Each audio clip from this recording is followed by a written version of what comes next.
إن الحمد لله نحمده ونستعينه ونستغفره ونعوذ بالله من شرور أنفسنا ومن سيئات أعمالنا ومن يهد الله فلا مضل له ومن يضلل فلا هادي له وأشهد أن لا إله إلا الله وحده لا شريك له وأشهد أن محمدا عبده ورسوله صلى الله عليه وعلى آله وصحبه وسلم تسليما كثيرا أما بعد فنحمد الله سبحانه وتعالى على هذا اللقاء. Nous remercions Allah subhanahu wa ta'ala et on le loue de nous avoir permis et accordé le tawfiq de pouvoir nous réunir encore à cette occasion pour cette dawra concernant les kaba'ir, qui est la deuxième dawra sur le sujet, étant donné que c'est un sujet qui est très vaste et qui demande beaucoup d'intervention. Donc on a décidé de le refaire une deuxième fois et la'allahu ya'ti ba'da dhalika dawra thalitha. Allah ta'ala, peut-être qu'il y aura une troisième dawra sur le sujet également. Tant de choses à aborder. Non. Donc aujourd'hui, moi, j'ai choisi comme thème At-Tabarruj. At-Tabarruj, on va expliquer, qui est en quelque sorte traduit par le dévergondage, la débauche dans l'apparent, voilà, chez la femme. Et j'ai choisi ce sujet-là du fait que la dernière fois, j'ai abordé le sujet de la zina, la fornication. Et le tabarruj est en lien car il est un moyen qui mène directement à cela. Il est un moyen menant directement à cela. Et comme auparavant, il y a longtemps, quelques années, j'ai fait une muhadara sur l'irtilat, la mixité. Donc tout cela va ensemble. Naam. Parce qu'on abda oualen de connaître qu'est-ce que le tabarruj. Donc l'oratan, littéralement parlant, un tabarruj, c'est le masdar du verbe tabarraja et tabarraju. Et il est pris de la racine barajim, baraj. Et cette racine, elle implique deux sens. Le premier, c'est al-buruz wa al-zuhur. C'est-à-dire le fait de faire apparaître quelque chose, exhiber quelque chose. Et kadhalik, le sens de parure, zina. D'où al-buruj, les kawakib, les astres, les étoiles ont été nommés buruj, car ils sont une zina, une parure dans le ciel. Wa as-sama'i dhat al-buruj wa yawm al-ma'ud. Salat, les constellations. Al-buruj, ce sont les constellations, les astres, les étoiles, car ils embellissent le ciel. Et ils sont apparents. Et deuxième sens, c'est al-wazar wa al-malja, qui est comme une forteresse, un lieu de sécurité. Comme qala ta'ala, aynama takunu yudrikum al-maut wa law kuntum fi burujin mushayyada. Où que vous soyez, la mort vous atteindra, même si vous étiez dans une citadelle renforcée. Buruj mushayyada. Naam. Donc ça, c'est le sens de cette racine du ba, du ra et du jim. Ensuite, istilahan ou shar'an, dans la législation, le sens de ce tabarruj, c'est comme l'a dit Tabari, huwa ishhar az-zina wa ibraz al-mar'a mahasinaha li rijal. C'est en fait le fait de faire apparaître ses parures, que la femme fasse apparaître ses atouts physiques aux hommes, ses atouts physiques qui doivent être cachés aux étrangers, et le fait de s'embellir à leurs yeux et de chercher à plaire. Kadhalik takashshuf wa dhuhur lil uyun, comme l'a dit le Qurtubi. C'est se dévoiler, s'exhiber, apparaître pour le regard. Le hukm de ce tabarruj, comme déjà cette dawra le prouve, c'est parmi les grands péchés. Il est interdit. Qala subhanahu wa ta'ala, wa qarna fi buyutikunna wa la tabarrajna tabarruj al-jahiliyyati al-ula. Et restez dans vos demeures et ne vous pavanez pas à la manière des gens de la période pré-islamique. C'est-à-dire, comme l'a dit l'imam al-Sa'di dans le tafsir de ce verset, ikrarna fiha, dans vos demeures. Li'annahu aslam wa ahfaz lakunna, car cela est plus prudent pour vous, et plus sécurisant, et plus prudent. Non. Wala tabarrajna tabarruj al-jahiliyyati al-ula, أي لا تكثرن الخروج متجملات ومتطيبات كعادة أهل الجاهلية الأولى الذين لا علم عندهم ولا دين فكل هذا دفع للشر والأسباب. Donc ça veut dire, ne vous pavanez pas, ne sortez pas à la manière des gens de la période pré-islamique, c'est-à-dire, ne sortez pas à outrance de vos maisons, embellis, parfumés, comme c'était la coutume des gens de la Jahiliya, ceux qui n'avaient ni de ilm et ni de religion. Et tout cela pour repousser le mal et ses causes.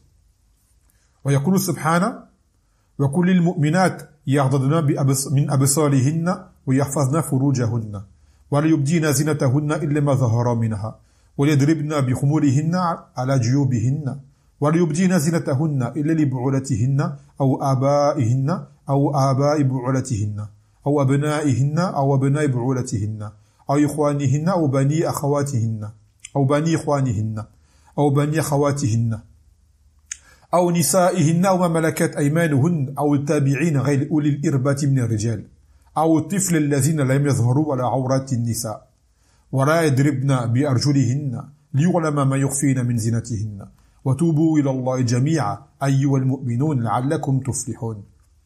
Et dit aux croyantes, dans le sens où Allah a dit aux croyantes de baisser leur regard et de garder leur chasteté et de ne montrer de leurs atours que ce qui en apparaît et qu'elles rabattent leur voile sur leur poitrine, c'est-à-dire de derrière jusqu'à devant. Et là, il parle du voile de l'extérieur. Et qu'elles ne montrent leurs atours qu'à leur mari, ou à leur père, ou au père de leur mari, ou à leur fils, ou au fils de leur mari, ou à leur frère, ou au fils de leur frère, ou au fils de leur sœur, ou à leurs femmes. C'est-à-dire, selon une interprétation, les femmes de l'islam. Ou aux esclaves qu'elles possèdent, ou aux domestiques mâles, c'est-à-dire n'ayant pas de désir, incapables de pouvoir assouvir leur désir. Ou aux garçons impubères qui ignorent tous des parties cachées des femmes, c'est-à-dire qui n'ont pas encore atteint le tamiz, l'âge de la distinction, et qu'elles ne frappent pas avec leurs pieds de façon que l'on sache ce qu'elles cachent de leur parure. Et reportez-vous tous devant Allah, ô vous les croyants, afin que vous récoltiez le succès. Donc le verset lui-même, il explicite. وكذلك في القرآن يقول تعالى والقواعد من النساء التي لا يرجون نكاحا فليس عليهن جناح أن يضعن ثيابهن غير متبارجات بزينة وأن يستعففن خير لهن والله سميع عليم. Et quant aux femmes âgées, car souvent ils traduisent cela par un tête de ménopause. Et cela n'est pas correct. Ces femmes âgées, car une femme peut être atteinte de ménopause et elle n'est pas âgée. Donc là, ce sont les femmes âgées, c'est-à-dire arrivées à un moment où elles n'espèrent plus se marier. Et nul reproche à elles d'enlever leurs vêtements de sortie. C'est-à-dire qu'elles peuvent se découvrir le visage et ne plus porter le khimar à la manière des femmes jeunes, de la même manière. Sans cependant exhiber leurs atours. Car dans le verset, il a bien dit غير متبرجات بزينة. C'est ça le shahid, متبرجات بزينة. Sans cependant exhiber leurs atours. Et si elles cherchent la chasteté, c'est mieux pour elles. Et Allah est audient et omniscient. Donc ça, ce sont parmi les adillah du Coran. Maintenant, dans la sunna, les adillah par rapport à ce tabarruj, جاء عن أبي هريرة رضي الله عنه قال قال رسول الله صلى الله عليه وسلم صنفان من أهل النار لم أرهما قوم معهم سياط كأذناب البقر يضربون بها الناس ونساء كاسيات عاريات مميلات مائلات رؤوسهن كأسمنة البخت المائلة لا يدخلن الجنة ولا يجدن ريحها وإن ريحها لا يوجد من مسيرة كذا وكذا. Que le Nabi sallallahu alayhi wa sallam, il a bien dit, deux catégories de personnes, des gens du feu, que je n'ai pas encore vus. Donc c'est-à-dire qu'à son époque, cela n'était pas encore présent. À l'époque après le bi'atha, après la révélation. Car avant la révélation, cela existait. Il y a des gens qui ont comme des fouets, ressemblant à des queues de vache, avec lesquels ils frappent les gens. Donc cette partie-là ne nous concerne pas par rapport au sujet-là. Deuxième partie du hadith, il a dit « Et des femmes habillées, dévêtues, n'étant pas sur la droiture, et influenceuses, on va dire comme ça, ayant des têtes comme des bosses de dromadaires, elles n'entreront pas au Jannah, au paradis, et ne trouveront pas son odeur, alors que son odeur est trouvable à une distance de telle et telle façon. Il y a une grande distance. Le Jannah, on le sent à grande distance, mais ces femmes-là ne le sentiront pas. Ibn Abdel Barr, rahimahullah ta'ala, dans ce hadith, il a dit أراد النبي صلى الله عليه وسلم النساء اللواتي يلبسن من الثياب الشيء الخفيف الذي يصف ولا يستر فإنهن كاسيات بالاسم عاريات في الحقيقة. Donc il dit que le Nabi sallallahu alayhi wa sallam a voulu par là parler des femmes qui portent des vêtements légers, transparents, ou qui dessinent le corps, qui ne couvrent pas le corps, car elles sont habillées, c'est-à-dire qu'il y a sur elles ce qu'on appelle un vêtement, et cela par rapport à la nomination, mais dans la réalité, elles sont dévêtues, car leur nudité apparaît. Et Cheikh Ben Baz, rahimahullah ta'ala, il a dit également, parmi les explications de ce hadith, il a dit kasiyat min ni'amillah, ariyat min shukriha, qu'elles sont habillées des bienfaits d'Allah Azza wa Jal, mais elles sont dénudées de toute reconnaissance, de tout remerciement. Ça, c'est également des tafasir qui étaient donnés par rapport au hadith. Et d'autres, parmi les gens de science, ils ont dit, comme l'a expliqué Ibn Abdel Barr, c'est-à-dire qu'elles ont sur elles un vêtement, mais ce vêtement ne couvre pas leur nudité. En réalité, il laisse apparaître leur corps et leurs atouts. Et donc, parmi ces vêtements, comme il dit Cheikh Ben Baz, soit car ces vêtements sont moulants, soit car ils sont courts, soit car ils sont transparents, légers, wali'adhu billah. Donc de là apparaît leur forme et leur awra. Donc, il a dit, Kasiya bil ism, comme Ibn Abdel Barr, elles sont habillées selon le terme linguistique, car elles ont sur elles quelque chose, mais en réalité, elles sont nues.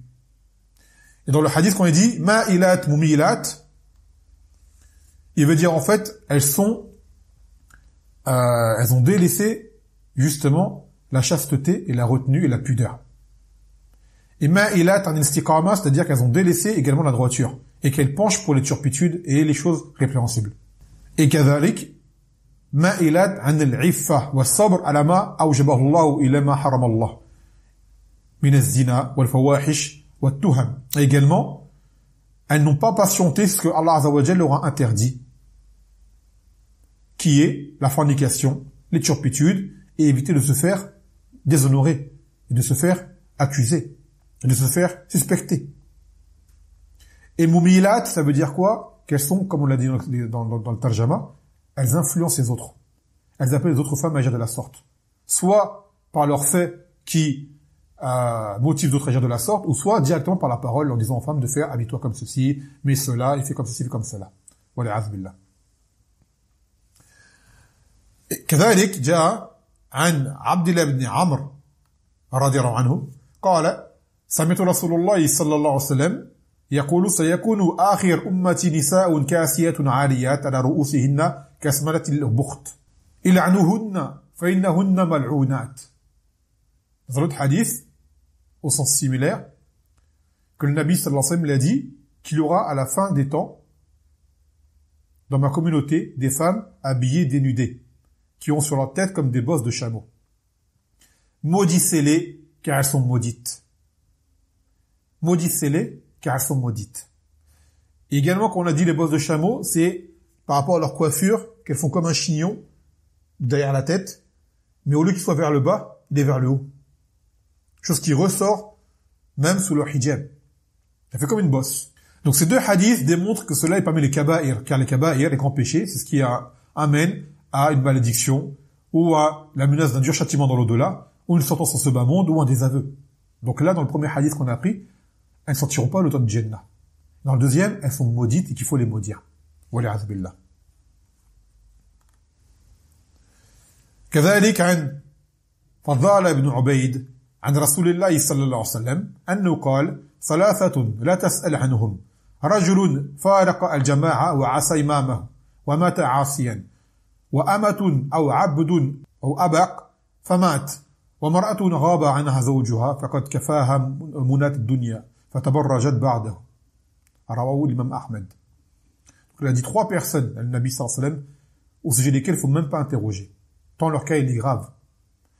Un homme qui a délaissé le groupe et qui a désobéi au gouverneur et qui est mort désobéissant là-dessus.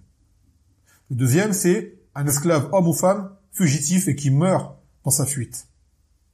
Et troisième, c'est ça le shahid, une femme dont le mari s'est absenté et qui a laissé tout ce qu'il fallait pour pouvoir vivre à la maison. Et après après son départ, elle s'est mise à s'exhiber en sortant de chez elle. Tabarrajat. Wali'adhu billah. On a parmi les aqwal des femmes du Nabi sallallahu alayhi wa sallam par rapport au tabarruj, son nom Aïcha. Que le Nabi plutôt qu'elle ait dit, لو أدرك رسول الله صلى الله عليه وسلم ما أحدث النساء لمنعهن كما منعت نساء بني إسرائيل.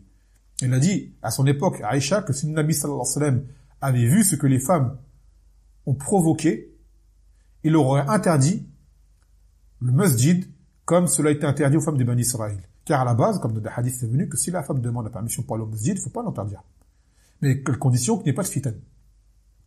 Et là, Aïcha, à son époque, elle a dit si le Nabi sallallahu alayhi wa sallam avait vu ce que les femmes faisaient, il aurait interdit le masjid comme il a interdit, que cela a été interdit plutôt aux femmes des Bani Israël. Pourquoi? Car dans d'autres hadiths, quand le Nabi sallallahu alayhi wa sallam ittaqu ad-dunya wa ittaqu an-nisa fa inna awwala fitnat Bani Israël kanat fi an-nisa. Il a dit craignez la dunya, les ben monde, et craignez les femmes, c'est-à-dire la tentation des femmes, car la première fitna qui a causé la perte des Bani Israël, ce sont les femmes, justement. Ibn Kathir, rahimahullah ta'ala, dans son tafsir, a rapporté un affaire de Aïcha, qu'elle fut interrogée à propos de différentes choses. À propos des teintures de cheveux, à propos, mathalan, des parures, des bijoux, des boucles d'oreilles, ou du khalkhal. Khalkhal, c'est la chaîne que l'on met aux chevilles, des bagues en or et des vêtements légers. فقالت يا معشر النساء قصتكن كلها واحدة أحل الله لكن الزنا غير متبرجات أي لا يحل لكن أن يراوا منكن محرما. Elle a dit plutôt, ô vous les femmes, votre histoire n'est qu'une, à vous toutes, que Allah vous a autorisé les parures sans s'exhiber. C'est-à-dire, la femme peut porter ses parures aux yeux des gens à qui sont autorisés, ou à son mari et autres. Et quand on parle de parures, on ne parle pas de aura. On parle des parures comme des parties, certaines parties apparentes, comme ses cheveux, comme les membres des ablutions et autres. Et il a dit, il ne vous est pas permis de faire apparaître quoi que ce soit l'interdit. Donc c'est ces parures-là. Kazalik, il fut rapporté de Hafsa, la fille de Abdurrahman, qui était le fils de Abu Bakr, c'est-à-dire la nièce de Aïcha, radhiyallahu anha, qu'elle est rentrée chez elle, et qu'elle portait un khimar qui était un peu transparent. Fashaqqahu Aïcha. Aïcha l'a déchiré, et lui a donné à la place un autre plus opaque. Donc sa propre nièce, elle a fait une munkar bil yad. Elle avait la coudre de le faire, elle a empêché ce mal.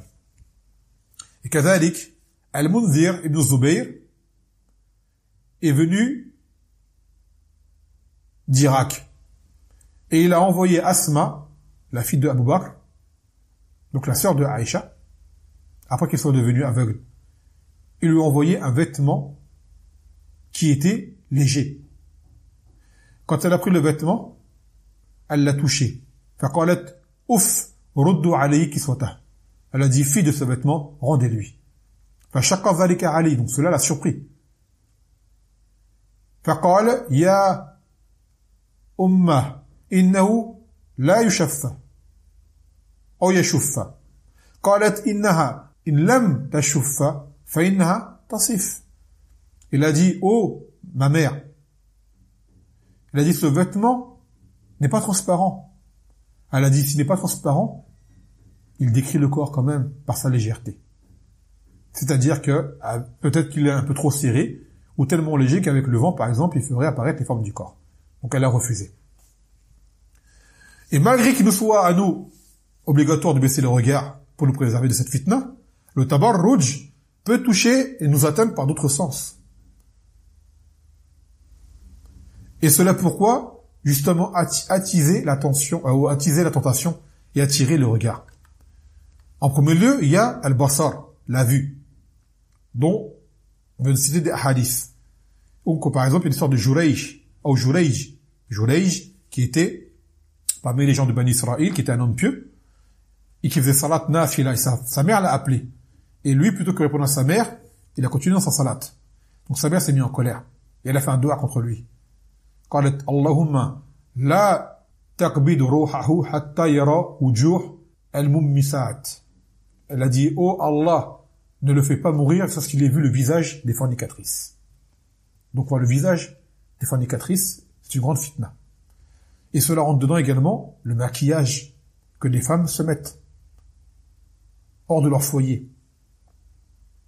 Et même ce maquillage, certains d'entre eux sont des genres qui sont étanches, qui empêchent l'eau de passer pour faire des ablutions. Et certaines même, des femmes qui mettent du maquillage à outrance pour des occasions, repoussent la salat pour ne pas avoir savé le visage et garder leur maquillage. Voilà, billah. Donc ça peut aller loin. Donc c'est le premier, c'est la vue. Deuxième, l'odorat. L'odorat. عن أبي موسى رضي الله عنه عن النبي صلى الله عليه وسلم قال إذا استحضرت المرأة فمرت على قوم لا يجدوا ريحها فهي كذا وكذا قال قولا شديدا وفي رواية فهي زانية. Il a dit quoi le Nabi sallallahu alayhi wa sallam, si une femme se parfume et qu'elle sort de chez elle et passe auprès des gens qui sentent son odeur, alors elle est telle et telle, de telle et telle façon. Il a dit une parole dure. Dans une version, il a dit c'est une fornicatrice. Donc cela nous fait apparaître clairement le jugement que se parfumer pour la femme n'est pas permis. Et d'ailleurs, c'est ça, le Nabi sallallahu alayhi wa sallam, il a dit quoi? C'est quoi le parfum de la femme? Ma khaffa rihuha wa zahara lawnuha. Le parfum d'une femme, en réalité, c'est celui dont l'odeur est légère, discrète, dont la couleur est apparente. Aujourd'hui, c'est tout le contraire.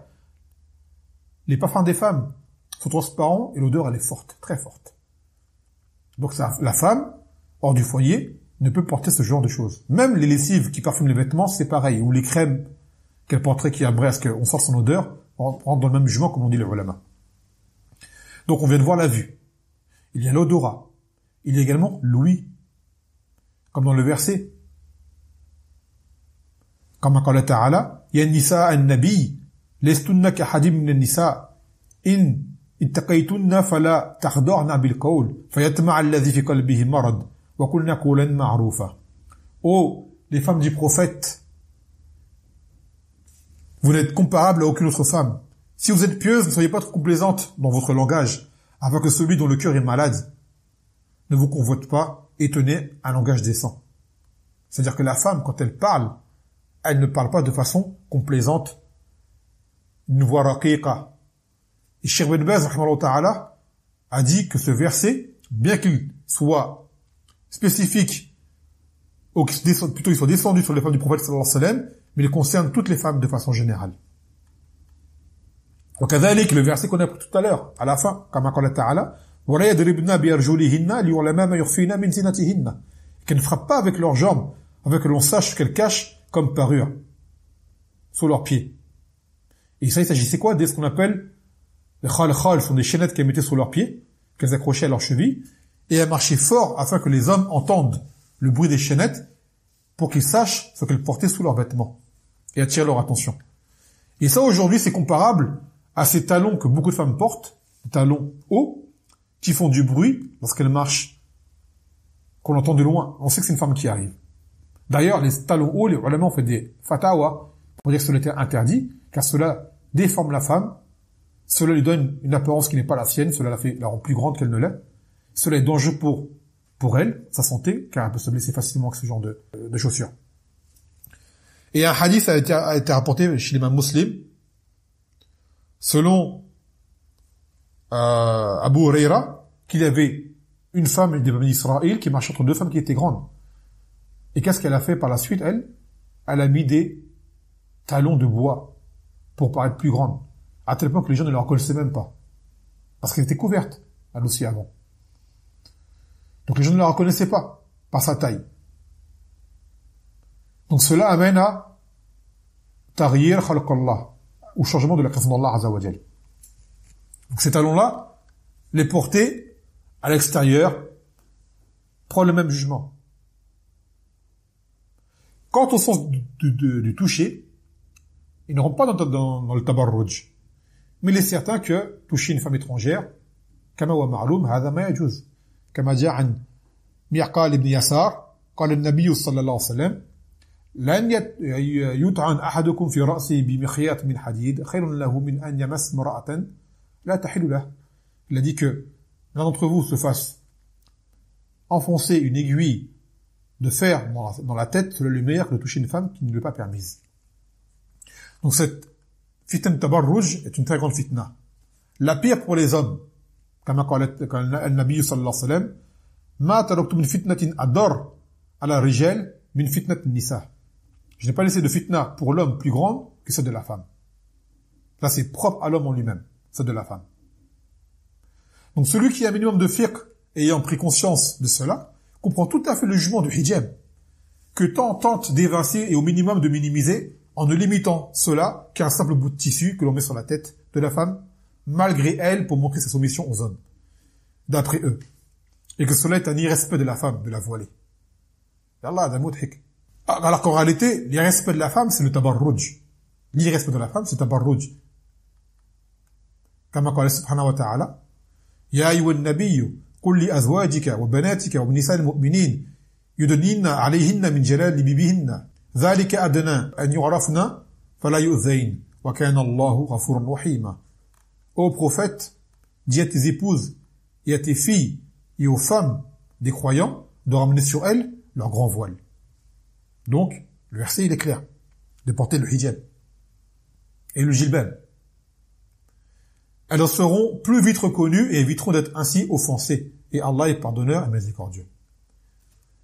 Ibn Jarir, dans le tafsir de ce verset, explique que Allah Azza wa Jal parle à son prophète pour qu'il dise à ses propres femmes à lui, ainsi qu'à ses filles et à toutes les femmes des croyants, donc à toutes les croyantes, qu'elles soient mariées ou célibataires ou autres, qu'elles ne doivent pas ressembler justement aux esclaves. Car il y a un cours qui dit que les esclaves n'étaient pas voilés à leur époque. Ça, c'est une masala qui était une masala dans laquelle il y a khilaf. Donc, elles ne dévoilent pas leurs cheveux et ni leur visage. À l'alcool sahih. Donc, elles rabattent leur jilbab sur elles. قال لأي لا يعرض لهن فاسق إذا علم أنهن حرائر بأذى من قول. Pourquoi? Afin qu'il n'y ait pas justement un pervers qui ne vienne les offenser. Comment? En voulant les séduire, en voulant les agresser ou autre. Donc le but, c'est que la femme soit couverte et qu'on ne la reconnaisse pas. C'est-à-dire, qu'adalik, pour pas qu'on la reconnaisse, qu'on ne voit pas son visage. Le verset en lui-même le fait comprendre cela. Non. Donc, la femme musulmane qui porte le hijab légiféré n'est pas offensée de ce côté-là.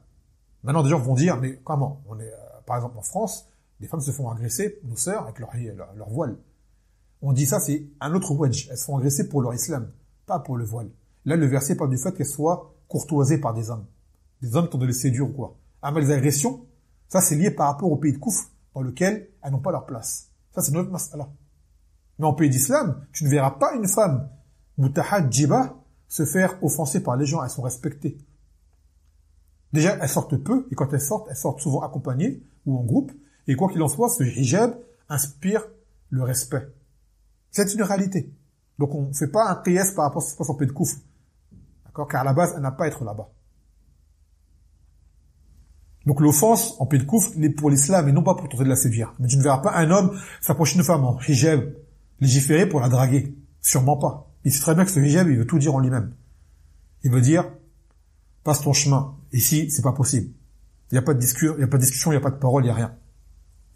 Donc, subhanallah, les femmes dans le monde ne cessent de se plaindre d'agressions sexuelles, d'harcèlement, de viols, d'attouchements ou au travail, dans la rue, à l'école, et j'en passe.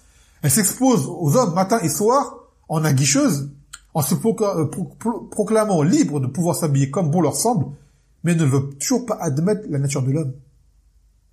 Il a été créé ainsi.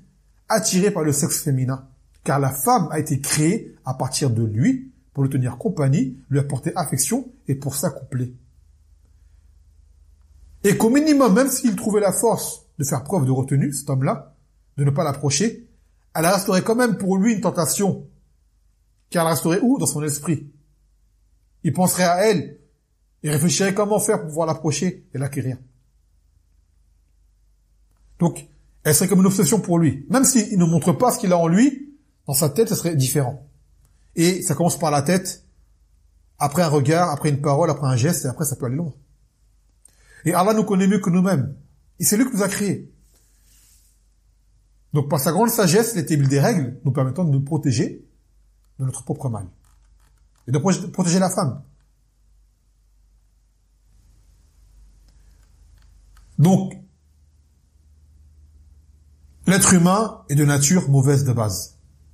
كما قال تعالى عن ملكة سبا قالت إن الملوك إذا دخلوا قرية أفسدوها وجعلوا عزة أهلها أذلة وكذلك يفعلون.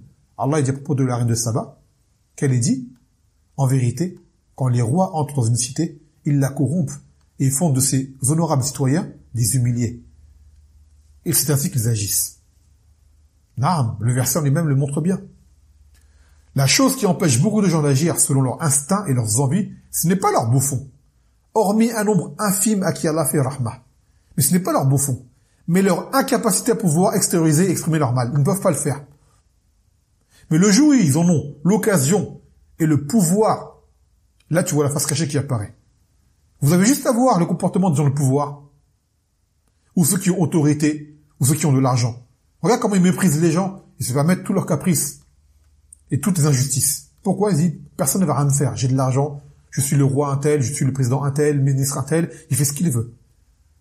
Personne ne s'oppose à lui. Donc de là, tu vois le vrai visage de la personne. Et certains le font ouvertement, d'accord, sans se cacher, et d'autres le font sournoisement pour ne pas entacher leur image. Car c'est aussi une des causes qui les dissuade, la peur de se faire dévoiler.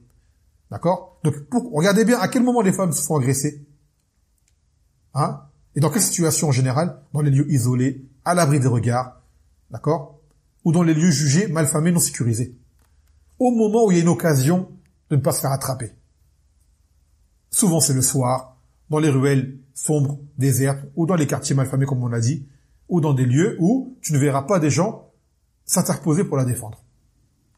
Donc là, la personne se dit, c'est bon, je peux faire ce que j'ai à faire. Et les femmes elles-mêmes le savent, le soir, elles évitent de sortir toutes seules et mal habillées. Elles savent qu'elles sont en danger. Donc oui, telle est la nature de l'homme. Car il est très injuste envers lui-même et très ignorant. C'est la base de l'homme. Injustice et ignorance. Et l'homme a été créé faible. D'accord? L'homme a été créé faible. Et la base de tout mal, justement, c'est al-jahl, l'ignorance. Mais la différence qu'il y a entre les croyants pieux et les autres, c'est que eux savent ce qu'ils encourent à enfreindre les interdits et ont conscience des mauvaises répercussions que cela aura sur eux, mais aussi sur les sociétés de façon générale. Donc ils ont un savoir, ils ont un ilm qui leur a été accordé par la révélation en laquelle ils croient fermement. Ils craignent la colère de leur Seigneur et espèrent son agrément et souhaitent se rapprocher de lui. أولئك الذين يدعون يبتغون إلى ربهم الوسيلة أيهم أقرب ويرجون رحمته ويخافون عذابه إن عذاب ربك كان محذورا. Ceux-là qui invoquent, c'est-à-dire leur Seigneur, et cherchent le moyen de se rapprocher de lui, et d'être le plus proche de lui, et espèrent sa miséricorde et ont peur de son châtiment. Car certes, le châtiment de ton Seigneur est redouté. Très redouté. Sans quoi, même les croyants ne sont pas épargnés de la tentation, de la fitna.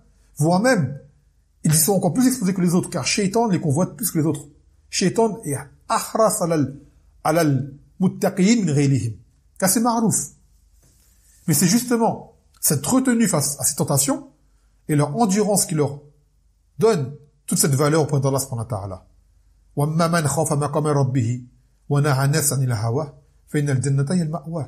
Quant à celui qui a peur de la rencontre de son Seigneur et qui interdit son âme de suivre ses passions, alors le Jannah sera son abri. وكما قال النبي صلى الله عليه وسلم عن أبي سعيد الخدري المعصوم من عصمه الله. Et celui qui est épargné, celui qu'Allah aura épargné. Donc la barrière du croyant, c'est sa taqwa. Comme قال تعالى إنما يخشى الله من عباده العلماء. Et seuls les savants craignent Allah. Donc la taqwa. Donc les gens peuvent s'inventer toutes les philosophies qu'ils veulent, les idéaux qu'ils veulent, les personnages fictifs dans les films, dans les romans, dans les séries, dans autres, aussi impeccables qu'ils le souhaitent à leurs yeux, ils ne changeront en rien cette nature de l'homme. Au contraire, ils ne font que empirer la situation, à faire rêver les gens, car le rêveur, c'est quoi qu'il déteste le plus le rêveur? C'est le réveil, la réalité. Comme قال تعالى وَأَكْثَرُهُمْ لِلْحَقِّ كَارِهُونَ, que la plupart d'entre eux n'aiment pas la vérité. وَلَوِ اتَّبَعَ الْحَقُّ أَهْوَاءَهُمْ لَفَسَدَتِ السَّمَاوَاتُ وَالْأَرْضُ وَمَنْ فِيهِنَّ بَلْ أَتَيْنَاهُمْ بِذِكْرِهِمْ فَهُمْ عَنْ ذِكْرِهِمْ مُعْرِضُونَ. Car si la vérité devait suivre leur passion, c'est-à-dire celle des gens, tu verrais que les cieux et la terre et tout ce qui s'y trouve se corrompent. Et nous leur avons apporté leur rappel, mais ils se détournent du rappel. Donc les gens ne veulent pas savoir la vérité. Quand tu éteins ta télévision, tu fermes ton roman, ou quand tu sors de la salle de cinéma, et que tu reviens vite à la réalité. Tu te rends compte vite c'est quoi la réalité. Fini l'utopie. Et le plus drôle, c'est que même les personnages préférés des jeunes, ce qui les intrigue le plus, c'est qui? Ce sont les pervers criminels, et non pas les gens sages. Ils aiment voir les criminels. Ce sont eux leurs références en général. Les gens qui font du mal, des choses bizarres, des choses étranges. Sans quoi, la sagesse et la droiture, ça les ennuie. Un frère m'avait envoyé le commentaire d'un kafir qui se croyait malin à critiquer le hijab. Il disait que cela n'est qu'une intolérable vulgarité qui n'a pour effet que à ce kafir de ne lui jeter en pleine face que les hommes ne sont que des singes en rut et les femmes que des chiennes en chaleur. C'est pour ça qu'ils se voilent. C'est-à-dire que le voile, ça veut dire que toi, tu sais pas te tenir et tu sais pas se tenir. Et au final, il dit quoi en plus? Qu'on peut être tout à fait dénudé en restant pudique et chaste. Allahu Akbar. Vous voyez le niveau d'incohérence et l'absence totale de bon sens. Nu, mais pudique et chaste. Eh Allah. Ce genre de raisonnement court dans les rues chez les anti-hijab. C'est marouf. Et rien qu'au vu des nouvelles modes vestimentaires, d'accord, essentiellement axées sur le moulant, que ce soit pour les hommes ou pour les femmes, tout cela pour inciter aux turpitudes. N'est-ce pas propre aux attentes justement de ce gourri en rut, de la chaîne en chaleur, de s'habiller comme ça? Pourquoi tu t'habilles comme ça? C'est quoi le but? Cet accoutrement reflète ton intention et tes attentes. D'accord? Même des vêtements aujourd'hui qui t'inventent même des atouts que tu n'as même pas à la base. Donnent des formes à des femmes qu'elles n'ont pas à la base. Donc pourquoi ces formes, elles veulent les faire apparaître? C'est quoi son but? De plaire. Ah, tabarrouj. Là, je parle des koufars et des muslimates, malheureusement, qui suivent ce genre de mode. Donc, pour revenir à ce kafir, la réponse, elle est simple. Si selon toi, les gens sont si bons, ou ont tant de retenue et de discipline, et de savoir vivre en société, et de respect des autres, bah, pourquoi alors tu verrouilles ta porte quand tu rentres le soir, chez toi? Quand tu sors, quand tu rentres? Pourquoi tu fais un double tour? Pourquoi tu ranges ton portefeuille dans ta poche intérieure? Pourquoi tu sécurises ton iPhone avec un code? Pourquoi installer l'antivol sur ta voiture et tu ne laisses pas les clés ou les portes ouvertes de ta voiture avec les fils sur le contact? Pourquoi? Pourquoi tu te caches quand tu tapes ton code au distributeur bancaire, tu regardes à droite à gauche, voir s'il n'y a pas un noir ou un arabe qui rôde là? Pourquoi tu fais ça? Hein? Ou quand tu rentres dans cette banque et que tu passes ces sens de sécurité?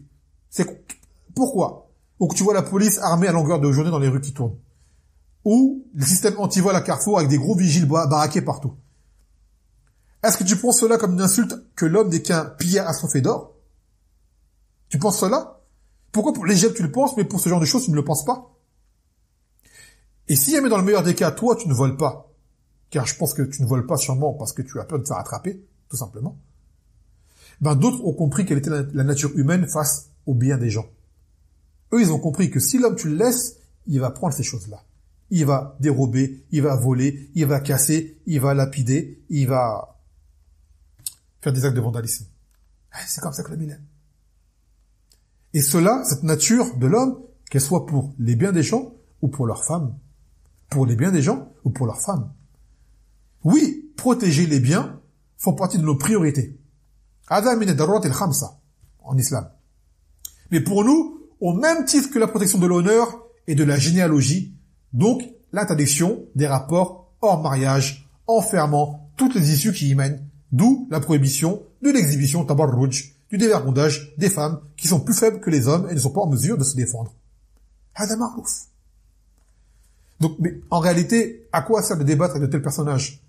Nous n'avons pas les mêmes valeurs, ni les mêmes objectifs. L'islam est là pour nous aider à voguer sur les mers et à avancer, nous servir du vent, éviter les tempêtes, éviter les vagues, mais eux, ils veulent couler. Eux, ils veulent couler au fond des abysses. Donc, on n'a pas les mêmes objectifs. Les gens aujourd'hui n'ont plus la valeur de la chasteté. Avoir des rapports hors mariage, c'est tout ce qui est plus banal pour eux. L'essentiel, c'est d'avoir des rapports consentants. C'est-à-dire qu'il n'y a pas de mal à faire zina, à forniquer. Au contraire, c'est même pour eux, c'est noble. Même avec les femmes des autres, cela pour eux, c'est de dire, ah, j'ai eu la femme de un tel, ah, je suis trop fort, j'ai eu la femme de un tel, je suis trop fort. Il a rien vu. Hein? Pour eux, c'est noble. C'est une marque de force. Mais c'est quoi le blâme chez eux? C'est d'en arriver au viol, ou plutôt de se faire attraper. Car même violer une femme, pour certains, c'est une noblesse, de prendre une femme de force. Se monter comme étant un mâle dominant. Là, le problème, il est où? Quand tu te fais attraper. C'est là que c'est le problème. C'est là qu'ils aiment pas ça. Il y a combien d'hommes attrapent des femmes et ils sont plusieurs sur elles, 5, 6 sur elles. Et après, ils en rigolent, ils en sont tout fiers, ils le racontent. Mais c'est quand le problème? Quand on se fait attraper. Comme on l'a dit tout à l'heure, les gens ne font pas le mal, non pas par un bon fond en général, mais par la peur de se faire attraper par la suite. Sans quoi, s'il peut faire la chose, se faire attraper, il va la faire. Dans ce domaine-là ou dans d'autres. Donc ces gens-là, ils sont l'exemple de quoi? D'un voleur à l'étalage, qui vole dans les magasins comme ça, des choses, mais qui se voit comme étant honnête. Pourquoi? Parce qu'il dit, moi, je ne braque pas des banques, et je ne détourne pas des fonds, des grandes sommes. Donc moi, ça va, je suis normal. Non, t'es pas normal, voler, c'est voler. Et les koufars, ils disent bien, qui vole un œuf, vole un bœuf. Donc celui qui regarde une femme, qu'est-ce qu'il va faire par la suite? Ah, on vous laisse avec votre philosophie. Non. Donc ces femmes, mutabarrijat, qui s'habillent en exhibant leurs atouts, ne le font que dans le but de plaire. Mais elles veulent jouer avec leur jeu dont les règles sont, on ne touche qu'avec les yeux. C'est ça leur jeu. Regarde-moi avec tes yeux, pas avec tes mains. Sauf que trop d'hommes ne respecteront pas les règles. Et qui est-ce qui va perdre dans ce jeu? Ce sont elles-mêmes qui vont perdre, à leur propre jeu. L'homme ne va pas respecter les règles de ton jeu. Et peu d'entre elles assument leur côté aguicheuse, mais disent ne s'habiller comme cela que pour se plaire à elles-mêmes d'abord, d'après elles. Mais qui c'est qui va te croire? Pourquoi est-ce que tu cherches à te plaire à toi-même que lorsque tu sors de chez toi ou que tu rencontres des gens ou que tu as un rendez-vous ou quoi? Tu fais pas tout ça quand tu es seul chez toi. Pourquoi chercher à te plaire dehors mais pas chez toi seul? C'est quoi la différence entre les deux situations? C'est que dehors, il y a des gens, il y a des regards. Chez toi, il y a rien. Donc, à la maison, ça aller. Un point important à citer. Par rapport aux femmes au tabarruj. Cela ne se limite pas qu'aux femmes habillées court ou moulant ou transparent. Cheikh Ben Baz, rahimahullah ta'ala, est interrogé à propos de cela. Tabarruj mahu. C'est quoi le tabarruj? قال إظهار المحاسن والمفاتن كإظهار شعرها ووجهها وعنقها والسرع التي في أذنها وحلقها من الحلي كل هذه يسمى تبرج. Regardez bien ce qu'il a dit. Il est interrogé sur tabarruj. Il a dit quoi? C'est le fait de faire apparaître les atouts. D'accord? Et il a dit quand même faire apparaître les cheveux ou le visage ou sa nuque ou ses bijoux comme ses boucles d'oreilles ou ses colliers ou ses bracelets et autres. Tout cela, c'est tabarruj. D'accord?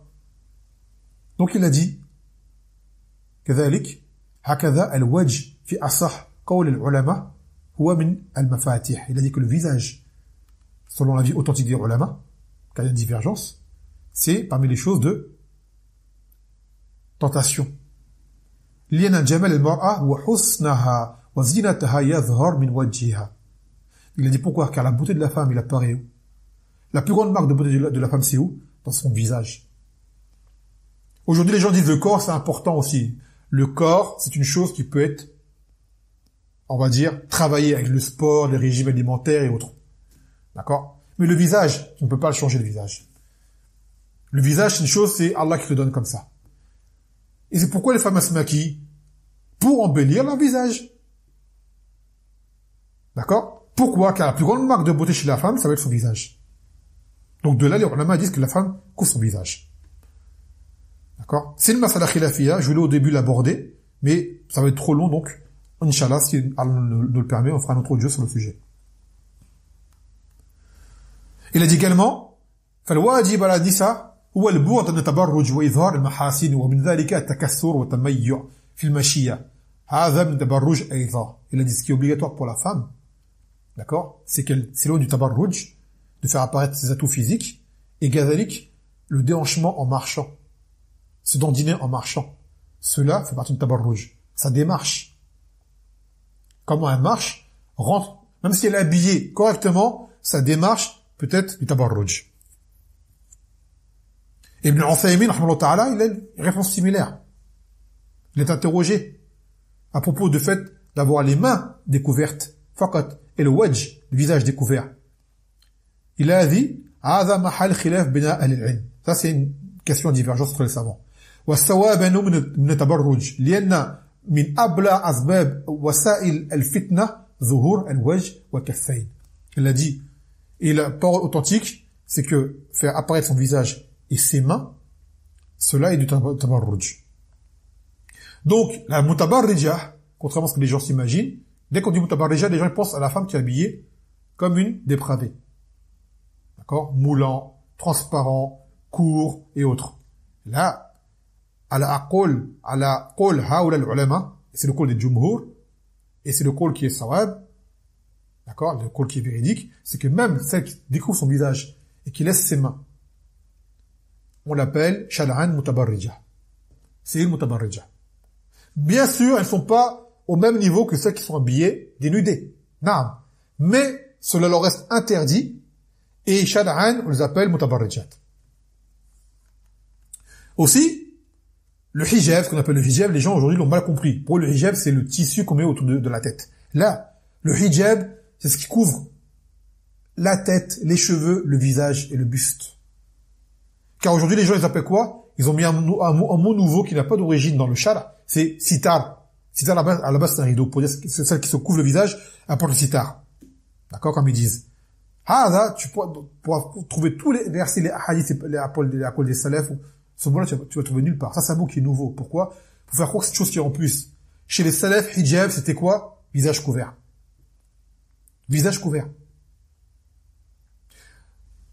Et parmi celles-ci qui se découvrent le visage, le mustawa qui est plus gravissime sont celles qui portent, on va dire, allez, un voile autour sur la tête, même large, des vêtements larges, un abaya large, mais le visage maquillé. C'est quoi le sens? Ça n'a pas le sens. Elles sont maquillées.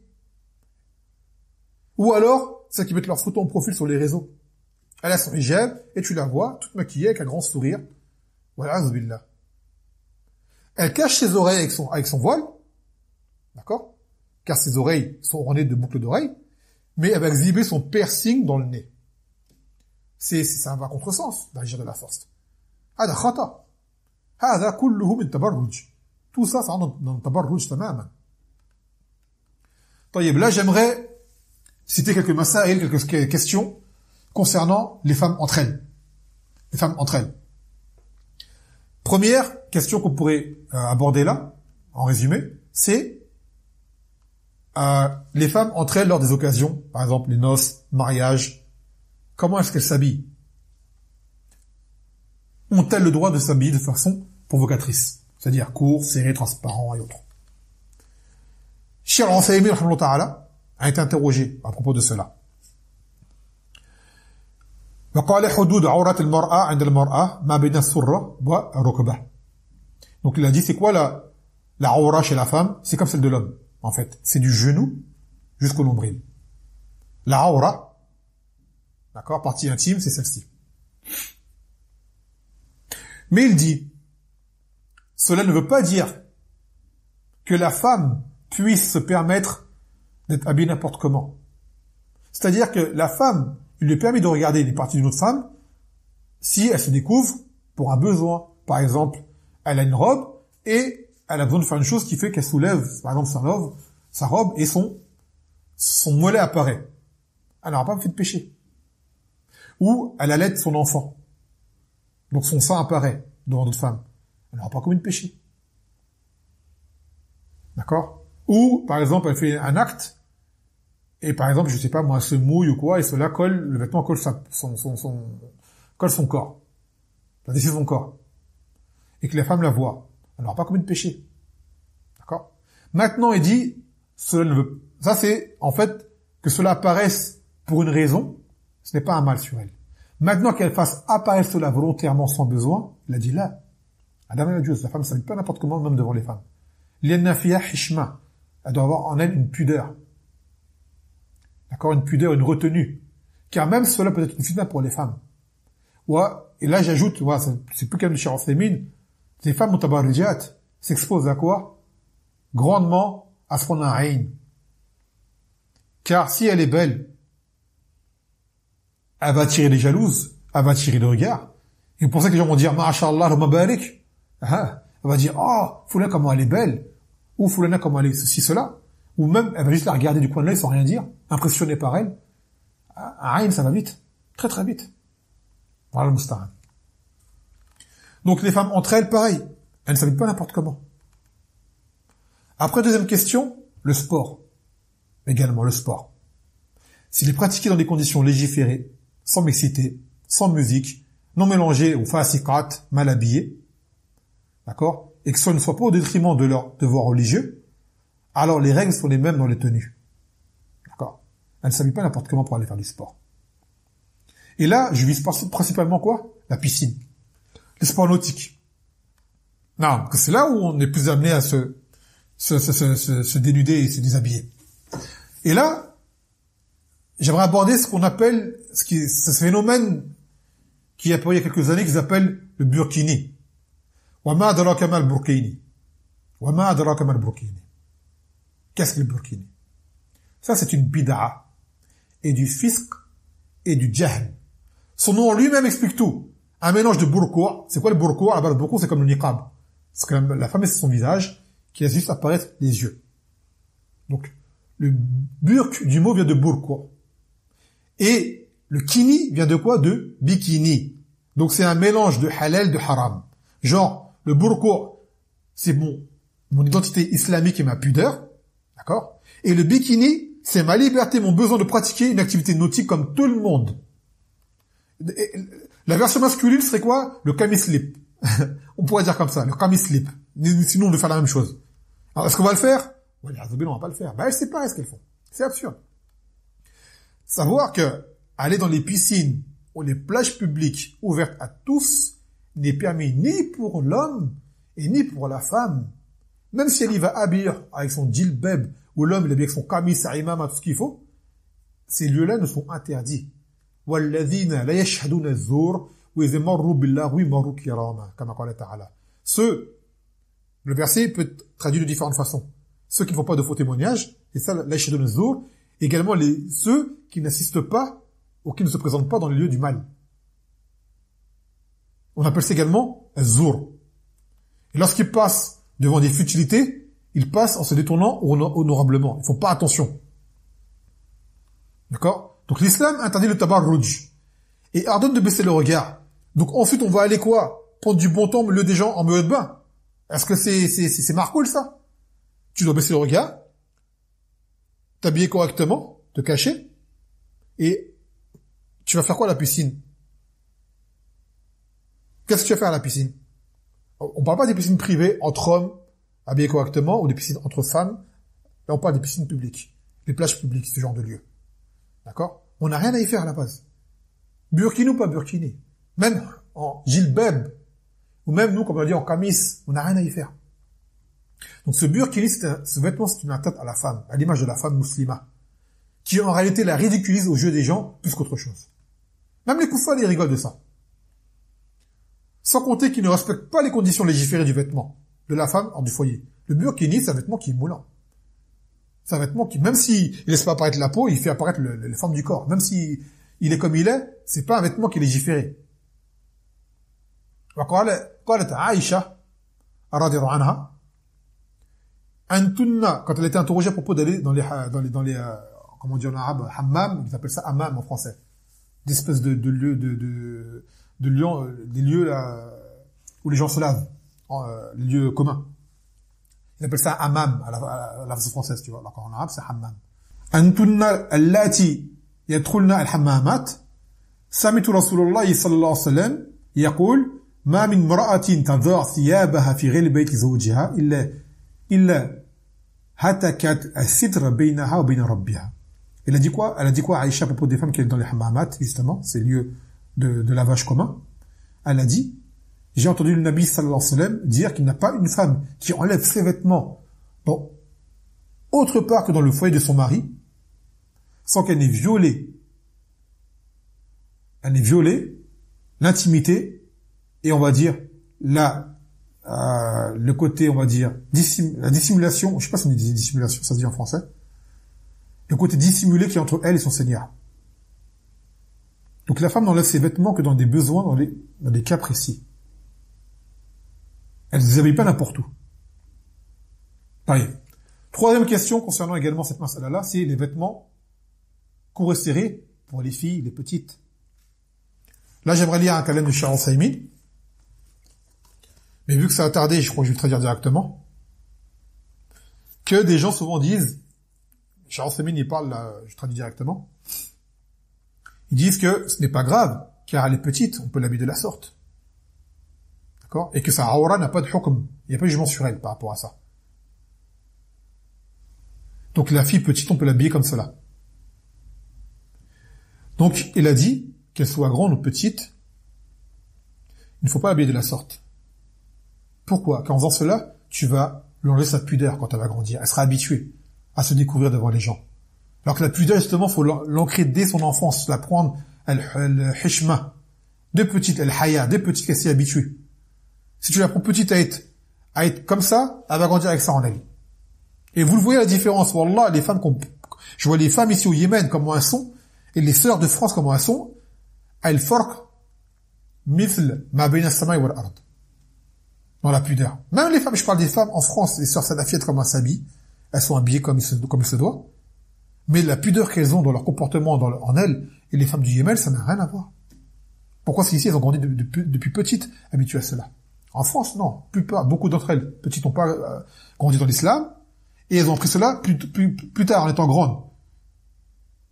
Qu'Allah leur pardonne. Mais la défaillance au niveau de la pudeur, ça reste en elles. Contrairement à une petite qui est éduquée comme cela depuis son enfance. Là, c'est un calame général, ce n'est pas du cas par cas. De façon générale. Donc il dit que l'enfant petite sera habitué à cela.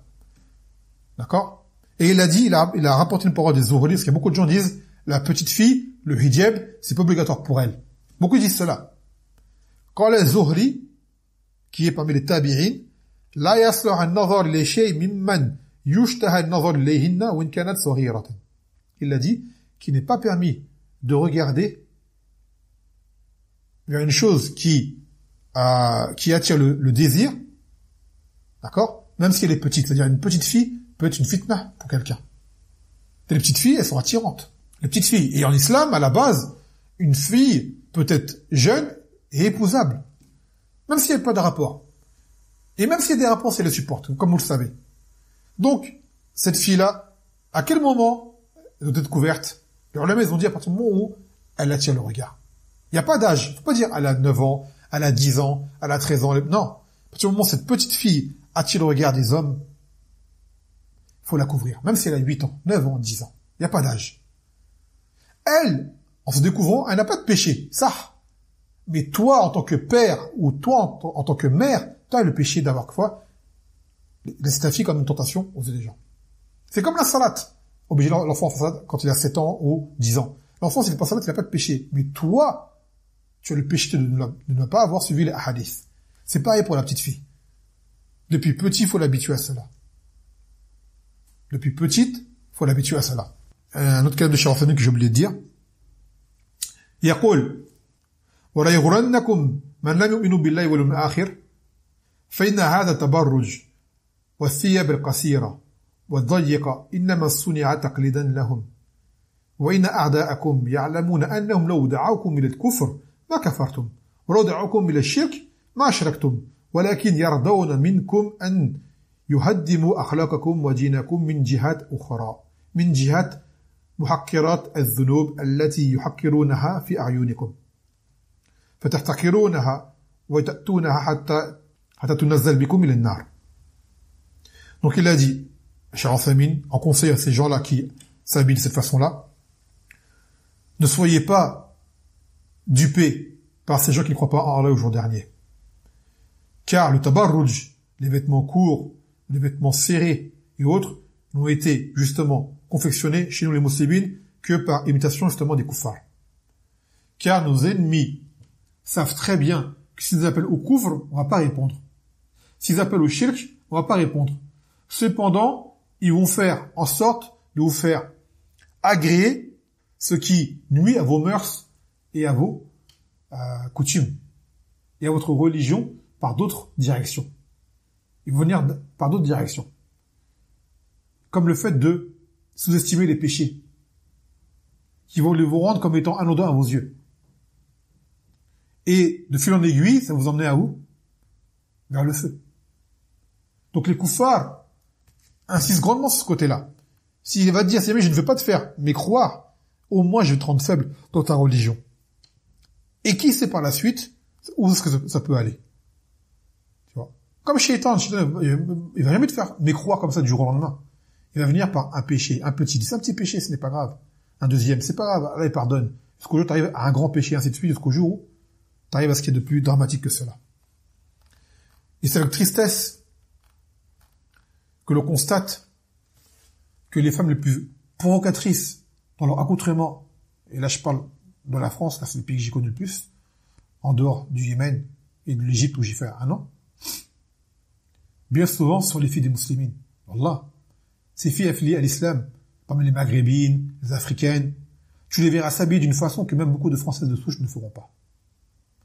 Aussi, tout cela doit faire réagir ces sœurs qui ont ce fikr, des sœurs qui ont ce fikr semblable à celui du Burkini, mais dans la rue, avec leur pseudo-hijab.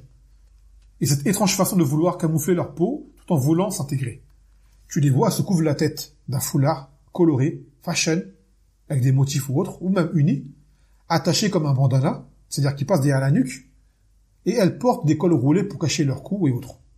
En se disant, je suis caché, on ne me voit pas. D'accord? Elles ne portent pas la tenue exigée, et cela pourquoi? Par la honte du regard. Elles ont honte du regard des gens sur elles. Elles ont peur du regard des gens sur elles. Mais la vraie honte à ressentir, c'est laquelle? C'est celle d'Allah Azza wa Jal sur nous. Lorsqu'on enfreint ses limites, يستخفون من الناس ويستخفون من الله وهو معهم إذ يبيتون ما يرضون من القول وكان الله بما يعملون محيطا وكان الله بما يعملون محيطا. Ils se cachent des gens, ils ne se cachent pas d'Allah lorsqu'il est avec eux, lorsqu'ils disent ce qu'ils n'agréent pas comme parole. Et que Allah est ça de toutes parts. Quoi que tu fasses, Allah te voit. Car tout ce sujet de tabarruj, en réalité n'est basé que sur un problème commun qu'on a dit au début dans la définition, c'est le regard des gens, soit pour séduire, ou soit par peur des critiques. إنما ذلكم الشيطان يخوف أولياءه فلا تخافوهم وخافوني إن كنتم مؤمنين. Ce n'est que Shaitan qui vous fait peur par ses alliés. Donc ne le craignez pas, et craignez-moi si vous êtes croyants. Et celles, en particulier, qui cherchent à plaire aux hommes de cette manière, même on te dit, tu arriverais à obtenir l'homme que tu souhaites, s'il a succombé à ton charme par ce procédé-là, sache qu'il succombera au charme de bien d'autres femmes plus belles que toi, prêtes à porter des jupes plus courtes que la tienne, des décolletés plus prononcés que le tien, un maquillage mieux profilé que le tien. La concurrence, elle est rude dans ce domaine-là. Allah. Comme tu fais subir, tu subiras. Comme tu fais subir, tu subiras. Et là, j'aimerais lire ce qu'a dit le sahib du livre Nadarat al-Na'im en conclusion par rapport au tabarruj. Ses conséquences. En premier lieu, cela est une preuve de la faible foi de la femme de son peu de pudeur. Deuxième chose, c'est une cause pour qu'elle soit renvoyées et éloignées de la rahma d'Allah. Car au début, on a dit quoi? Que le Nabi sallam l'a dit de les maudire, ces femmes-là. De les maudire. Que cela également l'expose au feu et la prive du Jannah. On a dit au début qu'il ne sentira pas l'odeur du Jannah, alors que l'odeur du Jannah, on la sent à des distances immenses. Maintenant, ça ne veut pas dire que c'est une kafira forcément, mais qu'elle n'entrera pas par les premiers. Également, min a'mal al-jahiliya wal fusaq. C'est parmi les actes des pervers et des gens de la jahiliya. Également, en faisant cela, la femme s'expose à se faire courtiser par les gens mauvais et ceux qui ont le cœur malade et les gens qui ont du nifaq dans leur cœur parmi les musulmans. D'accord? Également, cela amène à répandre les turpitudes et le mal, la débauche au sein des gens, des sociétés. Cela également est une tashabbuh bil kafirat et fajirat, c'est une ressemblance aux mécréantes perverses. Aussi, parmi les causes qu'il cite, que cela dissuade les musulmans droits de vouloir avoir une vie conjugale avec ce genre de femmes. Donc ces femmes-là ne seront pas convoitées par les hommes droits. Si la convoite, ce sera pour avoir un rapport comme ça, min haythu shahawat, mais faire une vie concrète, fonder un foyer, une famille avec elle, il dira à cette femme-là, je ne fais pas confiance. C'est net. Tu ne verras pas un homme ayant espoir d'une vie saine, sur le istiqama, vouloir se marier avec une femme comme celle-ci. S'il la prend, c'est juste pour ses shahawat. Et quand elles seront assouvies, il ne restera pas avec elle. Wal'iyadhu billah. Ya amat Allah, Allah, fi nafsiki. Allah, fi nafsiki. Car ce genre de comportement et ce genre d'attitude ne fera que t'exposer à un châtiment douloureux, et sans compter l'influence que tu auras sur les autres qui te verront, et sans compter ce que tu mets dans le cœur de ceux qui te regarderont. Donc, en espérant que cela aurait été un rappel suffisant pour pouvoir ramener à la raison celles qui auront été atteintes par ce mal ou celles qui auront ignoré les règles qui s'y rapportent et ce qui en découle. فبهذا القدر نكتفي وسبحانك وبحمدك لا إله إلا أنت أستغفرك وأتوب إليك.